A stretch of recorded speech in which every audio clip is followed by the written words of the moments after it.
Aloha. Welcome to Office Hours Korean Natural Farming. I'm Drake, and we have an hour of checking in, answering questions on Korean natural farming, brought to you by Pure KNF Foundation, doing our thing. Got some good members in the house. What's up, Goof Man? Yo, good to see you, man. Thanks for joining in and being part of the supporting membership. And what's up, Marcus? But before we get into the goods, hopefully you guys got some good questions today. Otherwise, I got some things to talk about. I don't know where the jab book went. Somewhere around here. But let's get some higher wisdom before we get into all this. So today is difficulty at the beginning, which you might say that happens here. It's a little late here, but for a good reason. So difficulty at the beginning. If we persevere, a great success is at hand. The literal translation of chun is a blade of grass pushing against an obstacle as it sprouts out of the earth. Receiving this hexagram is a sign that beyond the difficulties and pressures that surround you, a success lies in the waiting. In order to bring it fully into the light, you must be patient and persevere in non-action. No matter how fervently one desires to resolve a situation, to intervene impatiently now will only hinder the progress of good fortune. Accept and bear with the discomfort of chaos without attempting to push it away, allowing it to clear of its own accord, in its own time, is the only way of ensuring a subsequent blossoming of success. Hold to proper principles. In your actions, seek to respect the counsel of the sage. Allow those whose hearts are true to assist you wherever possible. Be tolerant of all others. In this way, the blessing that now lies hidden will come into the open. So definitely, that's chun. I always think of folks with this reading here of how, what we did with the Green Revolution, the chemical fertilizer thing was we got impatient, right? We wanted food now. We wanted it to be green right now. We didn't want to wait. And, the disaster that of undermining our soil foundation, undermining the true fertility of the earth.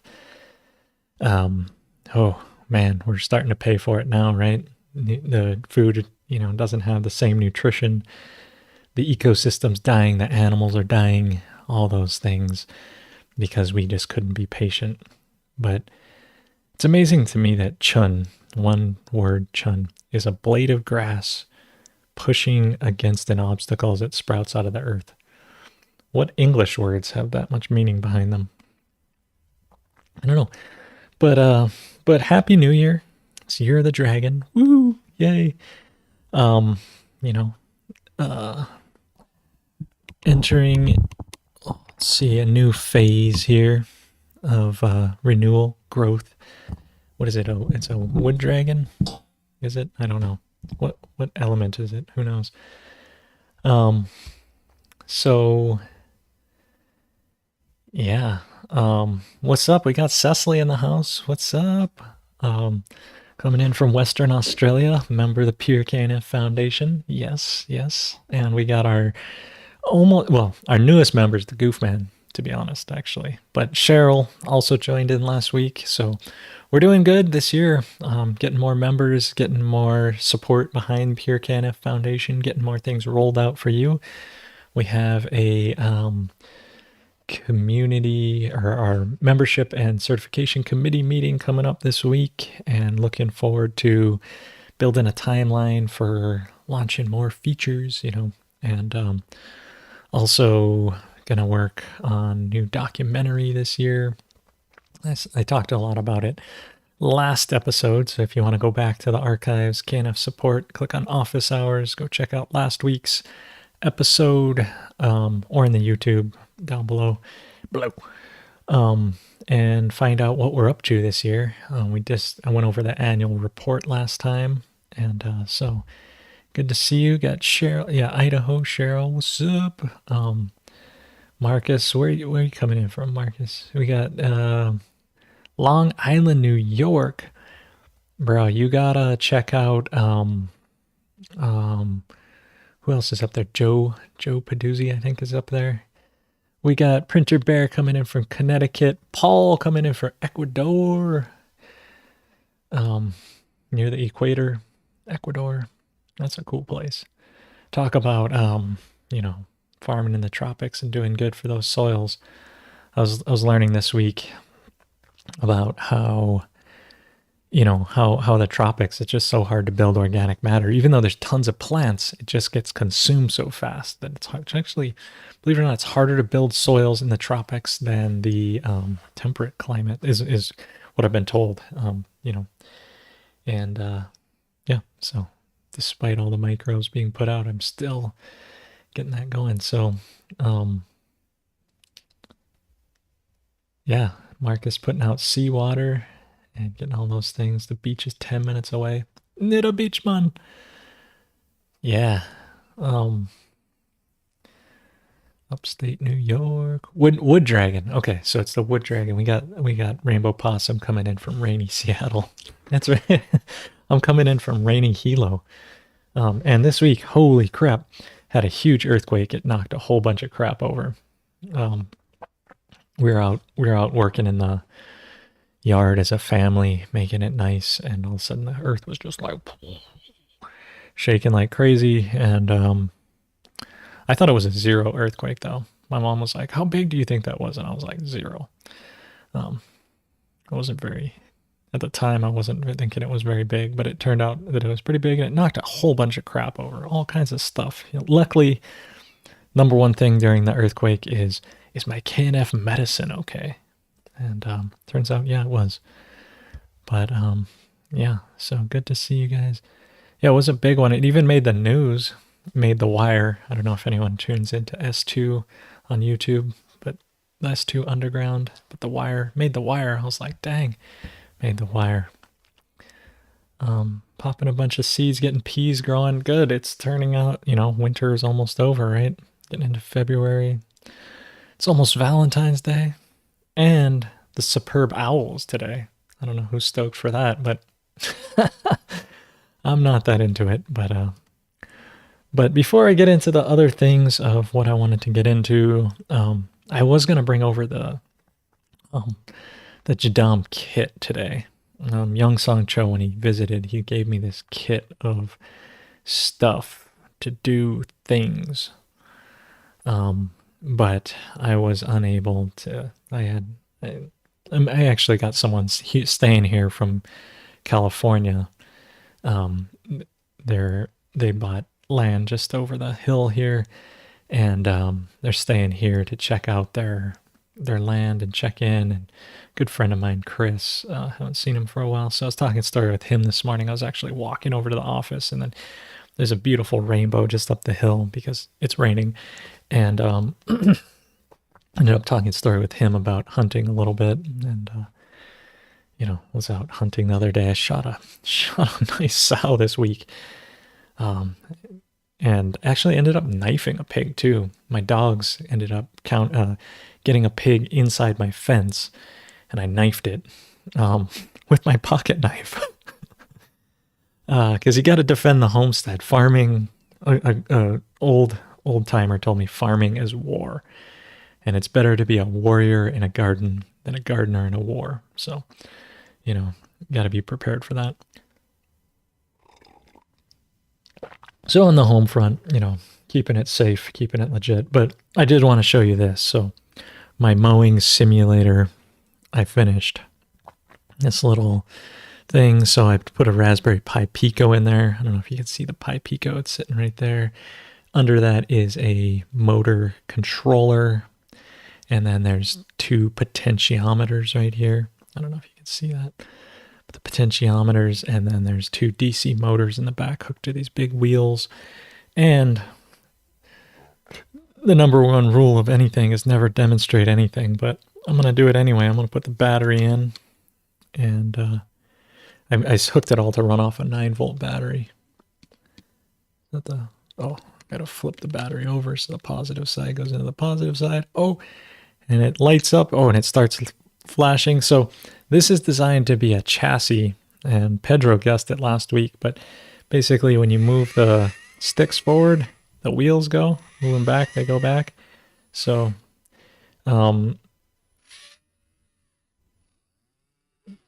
so this is the platform for my my mower. I'm building a little simulator so that instead of hooking this straight up to a just like I'm gonna build this first.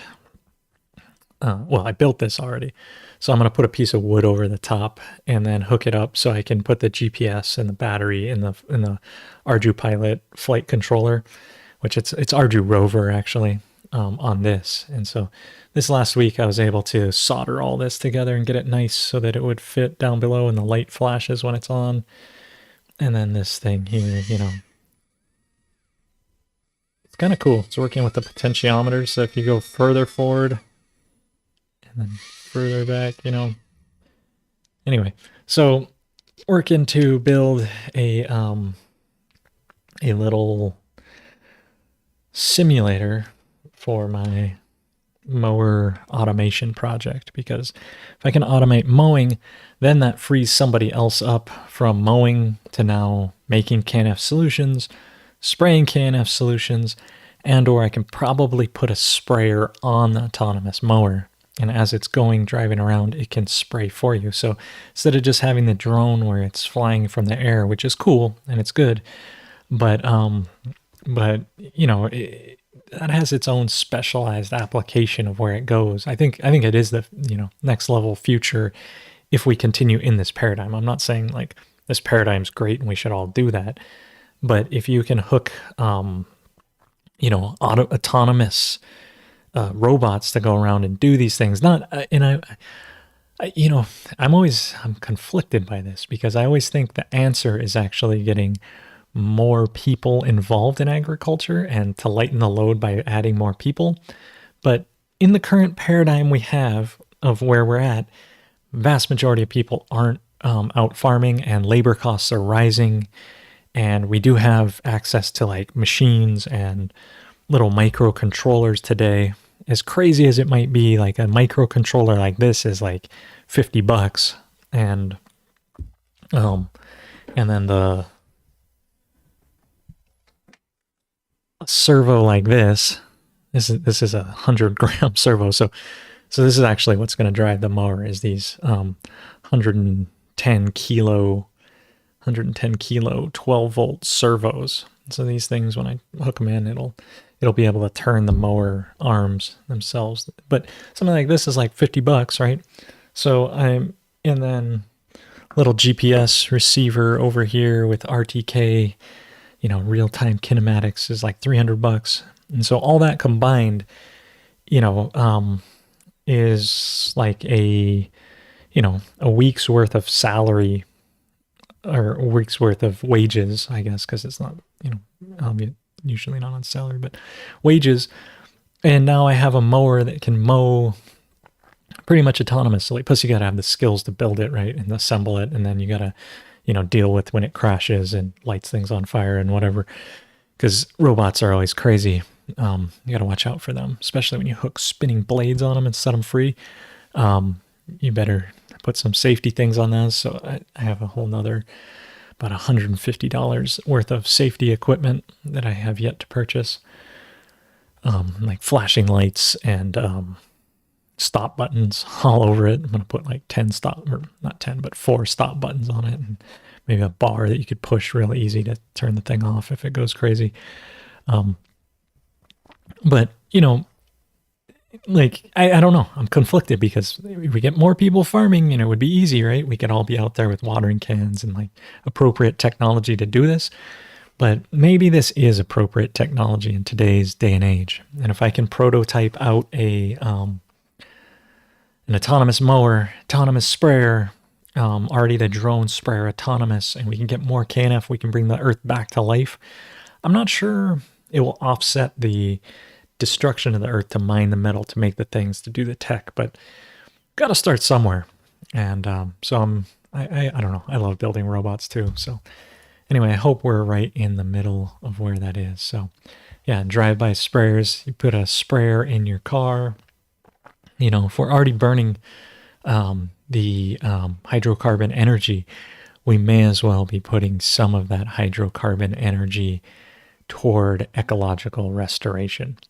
Pushing up against blade of grass, pushing up. It's like we got to make some progress somewhere.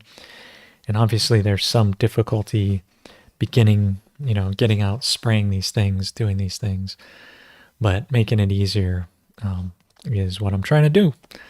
So, yeah, got all that going on. And what else? Earthquake, these things, documentary coming out, members joining. Yeah. So if you want to become a member, I'm just gonna put in a plug because no one has a question here yet. But if you want to become a member, you can go pureknf.org. pureknf.org here. Let's see, make my mouse have the thing enabled. pureknf.org, and then join the PureKNF Foundation up here on the right. Membership, join, login, check out the micro documentaries. Who's watched any of the micro documentaries? Raise your hand or put a thumbs up or comment or something. We got our micro documentaries out there, and then also KNF support in the office hours. These things coming to you, and then working on our automation, which this is what I'm doing with the mower, is using our precision GPS that we offer for the public here in Hawaii. If you're within 20 kilometers of the PureKNF headquarters, within this circle, you can have precision GPS as well and make your own autonomous mower. And we're probably going to put another one here in Pahala in Wood Valley, and that will give precision GPS to this side of the island. And then we'll probably put one more somewhere in Kona, in this area, Captain Cook area, and then we'll have precision GPS in this area. And we may need, I don't know if we'll end up working out in the north side here, but we probably will end up getting 2 more of these precision GPSs, and we'll be able to cover 90% of the Big Island, and then be able to have autonomous mowers, autonomous drones, helping us spread the KNF microbes and spread the mission of the PureKNF Foundation, and those things there. So, so there's a question here from Marcus. At least Francisco. Francisco, any tips for using KNF in Market Garden? So, KNF in Market Garden is, usually a high turnover type of thing. And so spreading microbes between each time you're going to, recondition your beds, like if you were to do, what do they call it? I want to say farrowing. It's not farrowing, it's harrowing. If you're going to harrow your beds or something to just like recondition your beds, definitely put down IMO between those rounds, and then right in your garden bed, and just cover their entire garden bed. But largely, like if you look at my channel here, so if you go, let's see here, I'm gonna go. You just click down below, my channel there. Obviously like, subscribe, whatever. But if you click on the channel, and then you'll see here, a lot of the market gardening type of stuff is what I see in Korea, because a lot of the other folks I work with end up doing polycultures and more food foresty type things because it's more applicable to the tropics. And I work with all kinds of people doing all kinds of things, um, but the market garden stuff, if you're down here into this area and kind of got to scroll down a bit, but where it says KNF demo farms in Korea, Korean natural farming examples and farm tours. If you get down to this section here, you can look and see like basically like I don't know if there's anyone doing lettuce or anything like market garden, but definitely like in this playlist, for instance, we'll just go here, mute this. But you click on that and you go, and then you'll get a playlist here on the right side, right? I mean, I'm just assuming you know how to use YouTube, but some people don't. So you click on that playlist, then there's this playlist on the right side, and like for instance, in this one, you can see here's a strawberry farm. So here we are walking through the strawberry, and you can actually hear from the farmer themselves on what they're doing for like more row croppy type of stuff and the techniques they're using. And so I mean, I would tell you basically just follow the standard natural farming to do, but this way you can hear from the farmers themselves on that. Here's a sesame farm where they're growing. This is also called perilla in Korea.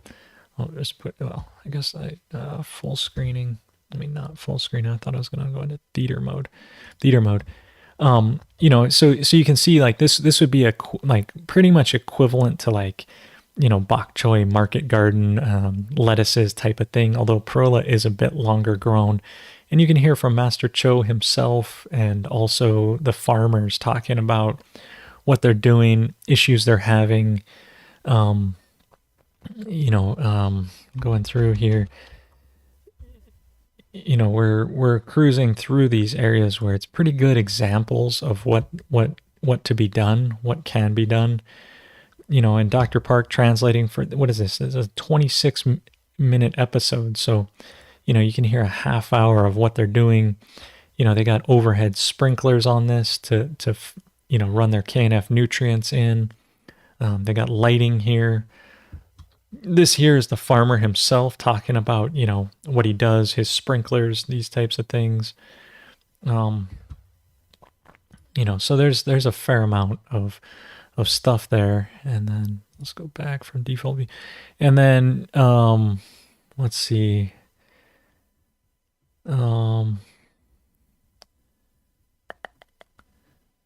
This one, this trip we ended up the Konkuk University. This trip we ended up more sightseeing. So because this trip I was with a whole bunch of government officials. Like this was like our sister city trip. So this one maybe not as much. But let's go back here to the playlist. I'll go. Oh, why is it doing this small little player? So here the Korean demo farms. Let's check out this 2016 one. This one might be, here's no smell. The Jadam trips. Let's see. I guess this one not as much either. Let me go back to the 2008 one. Get away, small mini player. Let's see.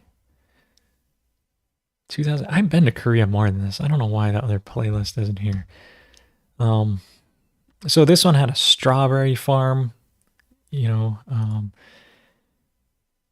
This is the same strawberry farm that we went to, but this one's Master Cho sitting down teaching us about how to transplant things. So if you're interested in how to transplant things, super applicable to market gardening. If you direct seed or if you're transplanting, like this is how to transplant. He's telling you exactly the formula for transplant, seed soak, and you got Ju Young talking about the strawberries, how to make them grow really well. Oma on the back, wishing, the best for everybody, talking about the strawberries. And then pepper farm, here we're in a huge pepper farm. This one's kind of hydroponics. Got these going. Man, we were young back then. 2008, man, that's like 20 years ago. And then we got cucumber farm here. So this gangster guy talking about the cucumbers. We actually go back to his cucumbers here. But again, trellising, training, doing these things, we, learn a whole bunch from all these. So if you go back and you check out these videos, you can literally hear, while we're there, what they're talking about. This is before Steadicams. But yeah, so they're talking about it. It's the gangster guy growing it, reformed gangster that decided to grow cucumbers instead of murdering people. And then what else? Persimmon, apple orchard. Yeah. So I think I've been to Korea more than that. I'm not sure why the other episodes, the other playlists didn't get in there. Maybe I should go look for them, find out where they are, what happened to them. We got Thomas in the house. What's up? Yeah, it's good to have so many folks that are good supporters and out here. And the other person I would recommend if you're looking for market gardening is let's see, we'll go back to my channel here. And I believe down at the bottom here, I linked to this guy, Featured Channels here, and Nature is Always Right. So check out Nature's Always Right. This is my friend Stephen Cornett, and he's been doing market gardening. Although, my Gardens Pay My Bills 3-year anniversary tour, like he's doing some, market gardening. But also now he's switched over to kind of like animal husbandry. And doing rotational grazing, high tensile fences. He's doing now some nutrient, like KNF chicken, raised nutrient dense eggs. He's switching over because, eventually you'll find that animals are the key to everything. And yeah, so Stephen Cornett, he's also been doing some natural farming. So he came to my course when I taught in Santa Ana, California, part of the KNF Aloha Tour. He came out and learned from me, and then I think he's also done a couple things with Chris to learn. And so he's been doing like learn to market garden, and so I'd listen to him. He knows what's up. He's able to do this. I think he switched a lot over from that, and then now he's using KNF versus Jadam, which is funny because KNF and Jadam are the same thing, as we've been covering in this, that Jadam is just an offshoot of Korean natural farming. And so yeah, and then he also interviewed me. I mean, you can see me here in that video. So I made it into his videos. There's me. And he's doing the plant foods, gravity fertilizer. I think he's doing a lot of the Jadam parts of it. He's doing his chickens. He did an urban farm, but now he lives in Tennessee. So he's, but he used to be in San Diego. So when he was in California, I invited him up to the KNF conference, and so I definitely check him out. Nature's Always Right. Great guy, Stephen Cornett. He actually also made it into the podcast. Let me go check that out. Microbial Secret.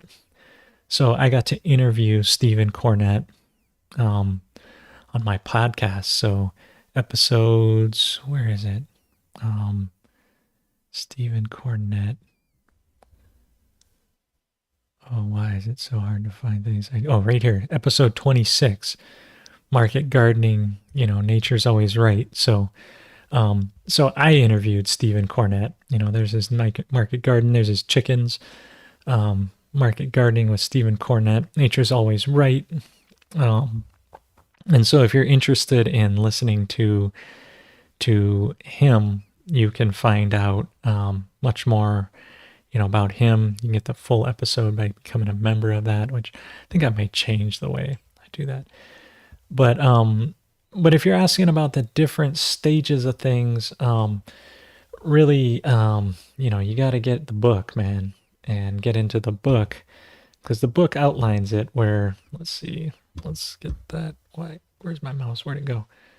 How did I lose my mouse? Okay, there. Why can I not see it though? Where did my mouse go? My mouse is invisible. You ever had your mouse disappear? Oh my gosh, I don't know. Oh, you know, I have the upper screen turned on. My TV's on, and it's trying to make me. That's where it went. It went into the upper screen. Okay. I hooked a TV on up there to show for different things. So if you don't have the book, it's available knfsupport.com. But here's the book. Looking at this a little bit, and you're asking, do you apply it at every stage?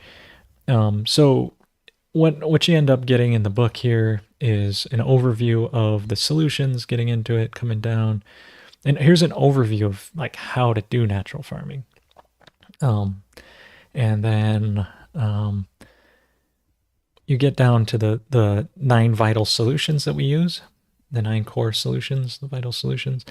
Then the 7 prescriptions for understanding the different areas that they're kind of applied into. And then here is your the how to formulate them. Which, you know, all these, like if I was going to do the Bloom formula, I'd put in all these things in one time, and then getting down to the nutrient cycle, which is, you know, the natural farming growth cycle. So if you're looking at this, it's kind of, in market gardening, you're definitely going to be spraying on a weekly basis. And it goes through every, you know, because it's not just like vegetative, like leaf spray, bloom spray, fruit spray. It's actually, they alternate. And alternation and all this is where it gets kind of complex, and I can't just explain it in like 1 minute. You're probably going to come to my class, which I don't have any listed right now, but we will have a few out there. But these come through for market gardening and getting all those things together. And, you know, if you're shortening these things for like lettuces or lengthening them for tomatoes, all these things correspond, but you'll, as you get into, you know, learning natural farming and going better, you'll find more. And also just, you know, go not only to, you know, go to my channel here, but another great intro is, here's the nutrient cycle simplified right here. I probably need to update that. But then here's microbial theory on the solutions and how to supersaturate, how to grow cannabis, how to, you know, why sugar versus molasses. I had to include that for the Filipino folks that were trying to shortcut and use just molasses thinking they were better. There's also over 225 episodes of office hours you can find here. And then, you know, how to make the solutions. Hopefully that'll get updated soon.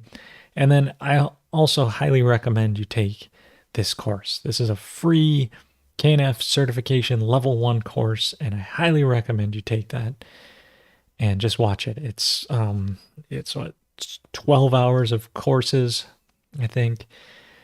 And I just got a message from somebody in Italy that was taking this, and she was so stoked on just everything and how good it is. And then there's also this one, which is an introduction to Korean natural farming and KNF IMO. And, you know, also learn from Master Cho directly. There's 20 videos here. And so, yeah, the best candy ever. Yeah, we'll just say that. We'll just call it candy from now on. I think that's YouTube approved. And there's field tours and all these things. So, I mean, everyone that's tuned in all the time knows all these things, and that's why they're so good to share resources in the chat. And I thank you for just, you know, doing that, because now we can, you know, share with each other. And yeah. And if you're interested in the KNF, you know, the specifically the KNF, what you call that word I can't say here, but the flowers, you can go join the Pure KNF Foundation, check out the micro documentaries, and check in with Brethren Logan. This one is KNF Ganja. So if you are interested in that, you know, becoming a member, you're watching this documentary, he's a legend. He really is. And he'll talk all about the solutions he's using to make it happen. But we did a whole 15-minute documentary on Logan, and he's the man. Reverend Logan.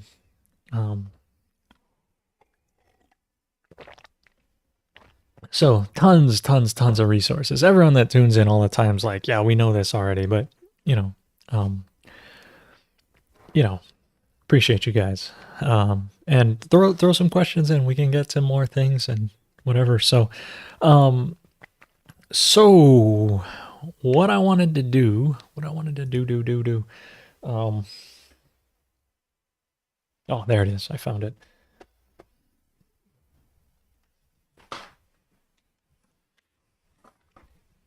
Oh, this year, 2024, Year of the Dragon, which, by the way, Young Song, his birth year is a dragon. If you wonder why he's such a egomaniac, he's a dragon. He can't help it. Yeah, there's tons of free courses out there. I put out tons of information. That's what I do. I'm trying to spread KNF to the world. Like, I'm trying to save the ocean. If you realize what I'm really up to, I have a hidden agenda here, and it's this. Well, it's for the microbes because it's my hidden agenda. But also it's because I care about the ocean. We all share the ocean. If you read my book, you will find out it's dedicated to the ocean, and that's really what it's about. But yeah, so we got this dragon guy here, Jaddam. He is Master Cho's son, Han-Kyu Cho's son, Cho Han-Kyu. This is Cho Young Song, and and then this was also translated by another dragon, Rei Yun. And so when you have double dragon book coming at you, you know it's going to be good. And we're now in the wood dragon, so it's a good time to pick this book up, learn about it, do that. But we got a few questions before we get into that, so I'll do like a YouTube hook coming up later. Next, we're doing this, but first we'll get into these. Yeah, so the free courses are out there.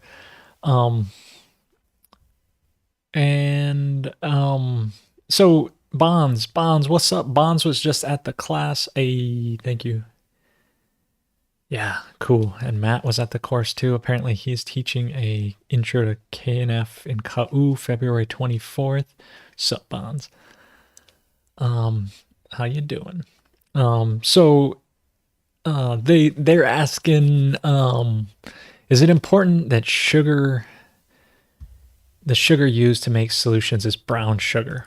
So there are a couple different considerations of why you would want to use that. And I was just here on my YouTube talking about this. And here, if you click on the channel down below, I mean, obviously after this episode's over, but like, subscribe, share, whatever, find that thing.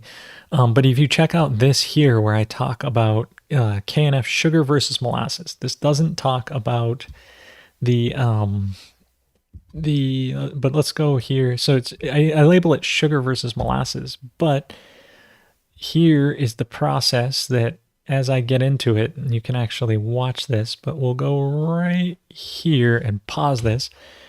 So this is the sugar refining process. So sugarcane's harvested, sugarcane juice comes out, the bagasse is a waste product, the sugarcane juice, the water becomes a waste product, is refined out, you get the sugar muscovado coming out, and then they'll extract out the molasses, which will give you white sugar, and then typically the molasses is blended back in to make brown sugar. So here are your three sugar types. You got raw sugar, like muscovado, and sugar in the raw.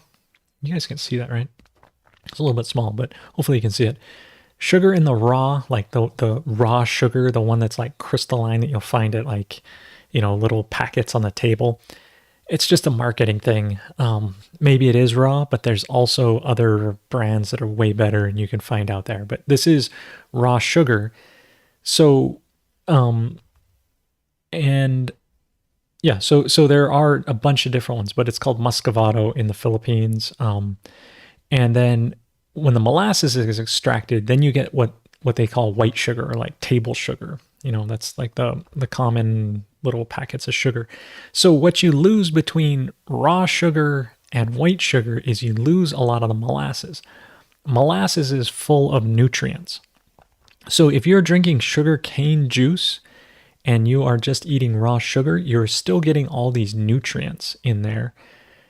And if you are eating white sugar, the minerals and those types of things are taken out, and you're basically just left with the sucrose in there. And so what happens is usually the white sugar causes a lot of health problems, because in order for you to digest this sugar completely, you need all these minerals that were taken out in the molasses process here. And when you take out so if the minerals are extracted, and then in order to digest this, you need the molasses back, it's going to take those minerals out of your body. So when you ask, for making the KNF solutions, can you use white sugar? Yes, you can, because white sugar has the osmotic pressures you're looking for, and it has the sucrose power up, like energy you're looking for. But what it's missing is the minerals. And so you will have, eventually your microbes will be more emaciated. They may have more like diabetes type symptoms. Like it's kind of a long stretch, because I'm like taking, anthropomorphizing myself into these microbes, but you're losing the, the mineral content for it. So Muscovado, yes, is even better if you can get it. If you can get this Muscovado, like raw sugar here, is even better. This is the one, as soon as it's dehydrated here and the waters come out, this is the better one to use. Typically, brown sugar is blended with the molasses back in. And so if you're having trouble finding brown sugar, it's also possible to get white sugar and then to get some molasses and to blend that back together and make your own brown sugar.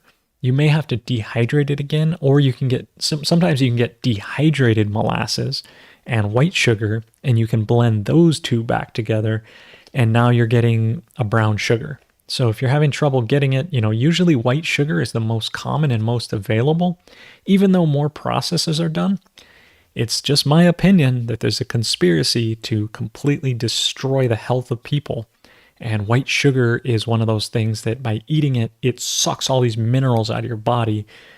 Everything that was in the molasses gets sucked out of your body and makes you, weak and everything. That's why white sugar is so promoted.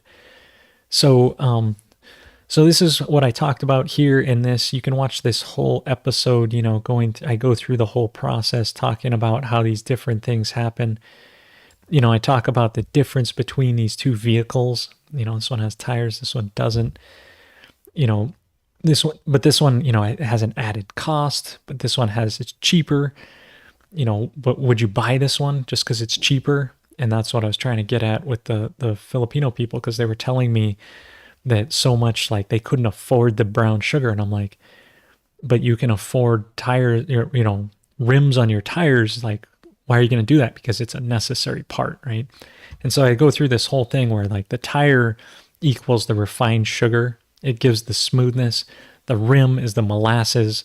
The tire with the rim gives the smoothness and the structure, right? So this is like comparing what raw sugar is. And I kind of use this, analogy, this anthropomorphism here, and I took the cheapest tire here. I took the better tire here, Goodyear, assuming Goodyears are good and Bowls are bad. I just looked up what consumer thought the best sugar or the best tires were. And then the molasses is a rim here.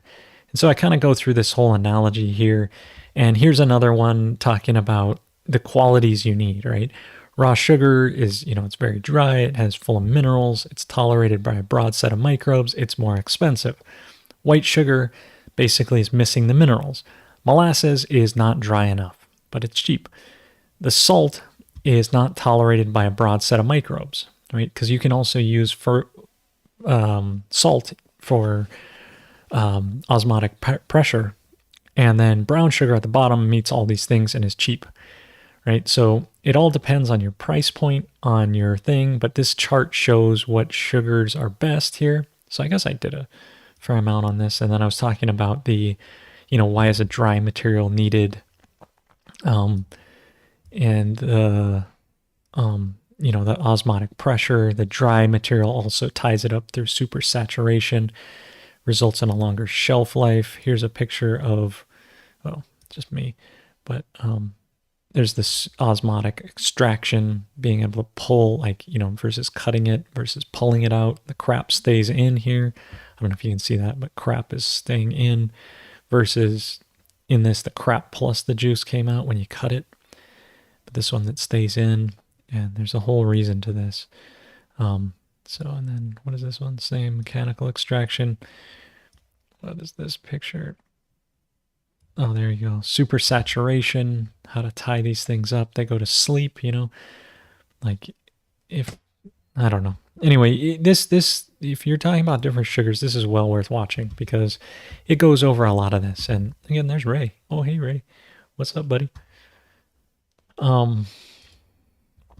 And yeah, price considerations, if you thought this was interesting, let's see here. Refined sugar, what it costs. Wait, where's the first slide? Did I go to that? No, anyway. Yeah. So, which vehicle would you choose, if you get the brown sugar? Anyway, long story short is hopefully that was a darn good explanation. But definitely watch this. And, it's worth it checking out. But if you got it, you got it. And that's what the office hours is for. So we're explaining these things in depth.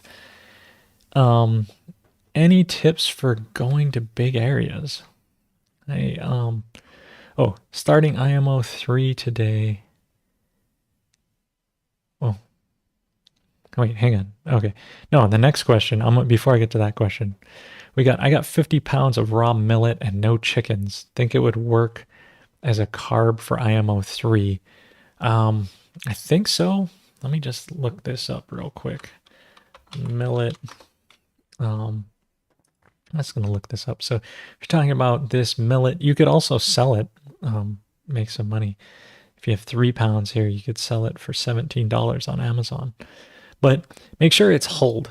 Hulled. You're going to need it hulled to make IMO 3. If it is still in the hull, you're going to have problems. But let's just look up what Wiki Propaganda has to say. I would just make sure it's cracked. But I think this would do a good job. I've never used it straight up, but it looks like a grain. Any type of grain, as long as it's cracked grain, it's gonna work. Yeah, so if you got 50 pounds of this, if you're not gonna sell it on Amazon and make money, you don't need to cook it. The microbes will digest it uncooked. Let's see, what else? Domestication, spreading, research, cultivation, product. As a food source, this is what we're looking. Major food source, it features traditional cuisine, millet flour. Yeah, so I would say, this is going to be a pretty darn good thing. And just the way it goes, as long as the hole's cracked off it, I think you're going to be fine to make it. I think it would actually make a really good thing if it's eaten. In Russia, it's eaten with milk and sugar added. Yeah. Or frequently beans, sweet potato, and various types of squash. So the way humans want to eat it is the same way the microbes want to eat it. So, you're going to add the sugar sweetener in your KNF solutions you're going to add to make the IMO 3. But I think this would be a good thing. And it says sometimes they're also adding coconut meat, which again would be your fats and oils, but I think there's plenty of that in there. And I would imagine it's going to be great.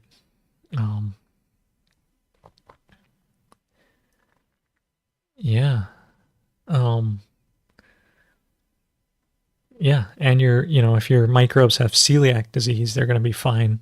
Or if they have wheat allergies, they'll be fine. So, I would definitely use this as a substrate, cracked millet as a substrate for that. Yeah, and a good cover crop as well, just starting those seeds out there. I would do that. Um, I would definitely use that for IMO3. Millet, if I had a whole bunch of it. We did wood chips and mac nut butter. Whew, that was awesome. Um, Bonds wanted to eat all the mac nut butter. I was like, um, so Cecily's starting IMO3 today, but can only afford 40 kilos of mill run per week. All other solutions, 1 acre availability. I grew great flowers a couple of years ago, hoping years at paddocks do well. Yeah. Um, 40 kilos is a good batch to do, especially at 80 years old. Turning that, you're a champ, Cecily. I would just do 40 kilos at a time and make batches. Because yeah, by the time you mix that into your foundation IMO, your IMO4, and you have equal amounts of dirt there, you're gonna get out, roughly 80 kilos of spreadable material. And the recommended thing I think is 300 kilos per quarter acre, something like that. Anyway, not exactly sure on what the kilo thing is. It's 1,300 pounds per acre, 1,300 pounds per acre. So anyway, you'll get there. I'd start small, do it, or go the liquid route. Make good IMOs and then make it into a liquid. Yeah. Our raw sugar smells different. I'll be checking out the price difference. Put out a mineral mix in my land, any growth. Sugar currently costs several times more my own food cost. You would think sugar would be cheaper in Australia. There are growing sugar in Australia, right? You'd think it would be cheaper. You got to go to the right region of Australia to get it cheap. And also, Cecily and Bonds should hook up with each other. Both Australians, I think, from the Western Australia area. So, anyway, maybe cook the millet. Yep. Okay. Yeah, cover crop, good for your health. Okay. Do you think grounds would work well for IMO pile, or maybe mixed with something else? Used grounds. If you're talking about coffee grounds, probably not. No. No. Nope. It needs to be mixed with a whole bunch of other things. It could add to substrate. I would, in fact, use coffee grounds if I was making fermented mixed compost. So I would use it after I've made my IMO, foundation IMO, and then blending 10% of that in with coffee grounds and mix my CN ratio properly to make a good compost, and then add that in. Any good tips on soil foundation on a really sandy, poor soil? Lots of ants eating everything. Organic material, tons of it, but also as you start to get the microbes in the soil, the sand, they'll actually do fairly well. And cover crop and IMO foundation, put that down, water the solutions in, follow the soil foundation recipe, which is right here. So following this, if you're talking about building soil foundation, right here, building soil foundation, this is how to do it. Whether you got clay soil, you got sandy soil, you will get, coffee grounds for what IMO 5, but I call it fermented mixed compost because IMO 5 sounds like it's after IMO 4, and it is, but then there's a couple things called IMO 5, so I specifically call it fermented mixed compost.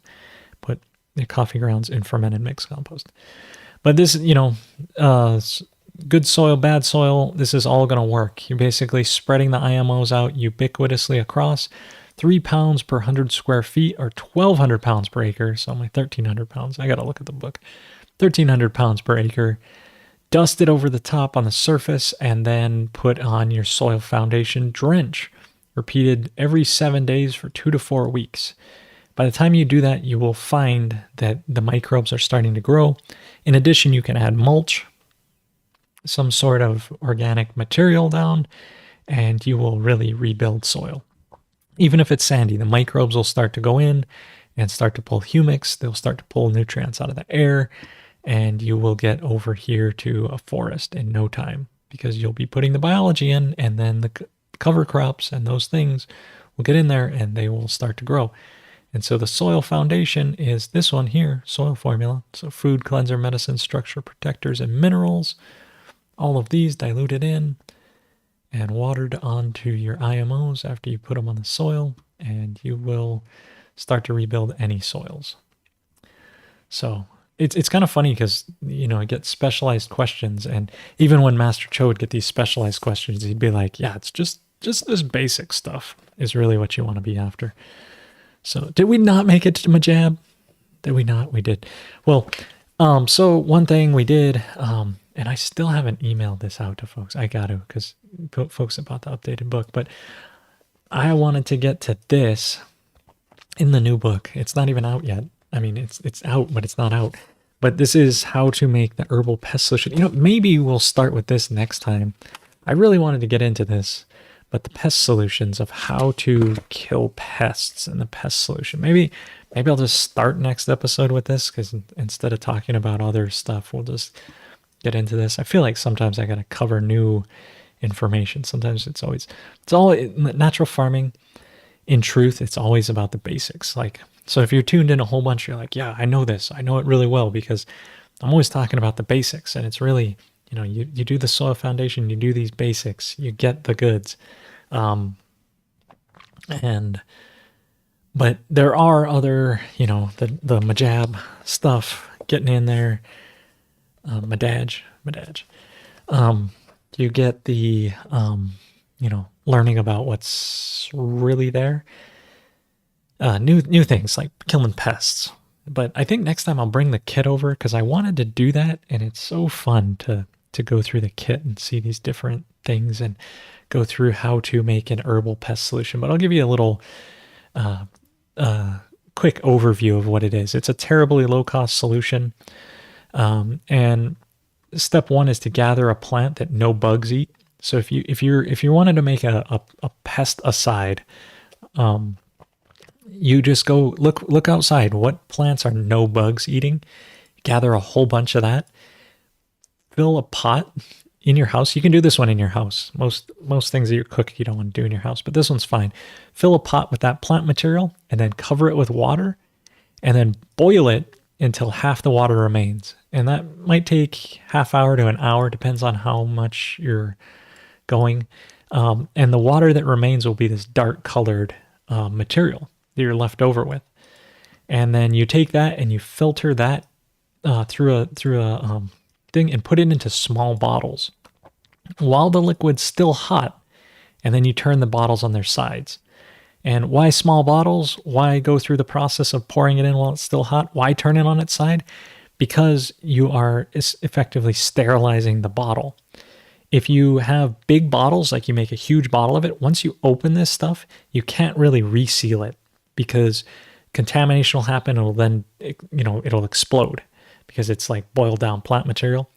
And it has a very short shelf life. Like you need to use it within a week and you can't reseal it. So that's why you don't make one big bottle of this. You make many small bottles of this, little glass, vials or whatever, you got to figure out the size for your farm. But you can make these pesticides and you turn it to the side because then the lid gets the hot liquid against it while it's still really hot, and it'll sterilize that as well. And that's why you turn it on its side. So it's not just like some weird mystical thing. It's actually, you're doing this because of this way. It sterilizes the bottle and keeps the liquid from rotting when exposed to air, and then store it in a cool place. So there you go. Little spoiler alert, got into the recipe today. But we'll be going over this more of the herbal pest solution. And then it says to use, find the minimum dilution necessary. It's typically around 1 to 500, might be 1 to 1,000, might be 1 to 300, might be 1 to 200, might be 1 to 100. It depends on what you're trying to kill for pests, as well as killing, mostly pests though. and you spray this bitter liquid from that plant that no bug ate all over the leaf with soap, so it really gets on there. And we'll go through the formulation of how to do this, but combine it with soap and spray it out. And if you foam it, it's even better. And then you can spray it directly on the pests or on the plants, and it'll make it bitter, so they won't want to eat it anymore. And that's the way. And then I got this little caricature of Young Song Cho down here. I should have a vodka bottle in the other hand. He would be proud of that. And then spraying on this hand. So, yeah.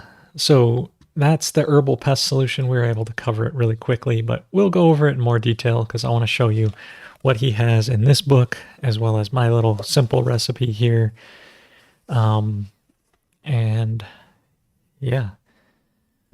So, yeah. Oh yeah, and we did this. We did this with we did this when we were in Santa Cruz with Mark. And yeah, it was awesome. We made it out of I don't know, I don't remember the plant, but I do have a photo of it. But it was this classic plant that was growing, some sort of sagebrush type of thing. No plants were eating, or no bugs were eating it. And we made that. Yeah, Mark got the fuel. Hopefully you're using it too. It's good stuff to use. And Eyewitness is down in sandy soil down in Florida, and he says microbes plus organic material is tried and true. Once the roots are in the ground, mineralizing it helps keep the ball rolling, it seems. Yep. So just feeding your microbes, keeping your soil alive, and it will conquer sandy soil eventually. Because that's the plant roots are exuding exudates, turning sunlight into carbon-based soil and humics and fulvics and all these things in the ground. And it's a whole rabbit hole to go down and look up, but that's how the earth fertilizes itself, is it turns sunlight into sugars, and then the microbes turn that and pull things around, and it's a magic. It's a magic. So we grow fantastic fungi in winter, but without a lot of cover crops to get the air into the sand. Yeah. So fungus is your friend to restore sandy soils.